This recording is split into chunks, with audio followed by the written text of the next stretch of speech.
এই এত গরমে ভর দুপুরবেলা বেরিয়ে পড়লাম। যাচ্ছি হচ্ছে সিনেমা দেখতে আর আমার সাথে আছে দেবলীনা। আমরা গেছিলাম স্টার মল আইনক্সে আর এখানে দেখতেই পাচ্ছ যে আমি ওয়াশরুমেও ভিডিও করতে ছাড়ি না। আর আমি জানি না কেন আমরা যেখানেই যাই সেখানে একটু বেশি তাড়াতাড়ি পৌঁছে যাই। তাই আমরা এখানে বসে গল্প করছি আর দেবলীনা বলল ও চা খাবে। এই ভর দুপুরবেলা কে চা খায় আমি সত্যিই জানি না।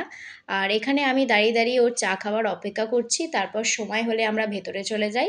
আর আমাদের শো ছিল ৫টা ১৫ থেকে আর এখন আমরা হলের ভেতরে ঢুকছি। ও আর তোমাদের হয়তো বলতেই ভুলে গেছি যে আমরা কি সিনেমা দেখতে গেছিলাম। আমরা দেখতে গেছিলাম ক্রু, যেটা এই রিসেন্ট রিলিজ করেছে আর এই মুভিটা আমার মোটামুটি ভালো লেগেছে। আর এই মুভিতে যেটা সবচেয়ে বেশি ভালো লেগেছে সেটা হচ্ছে এই মুভির সংগুলো। এই মুভির সংগুলো আমরা হলে ভীষণ এনজয় করেছি। আর এখন চলছে ইন্টারভাল আর সাথে পপকর্ন খাওয়া তো চলছেই। আর তারপর সিনেমাটা শেষ হলো, তারপর আমরা বাড়ি চলে আসি। আজকের জন্য এটুকুই। টাটা।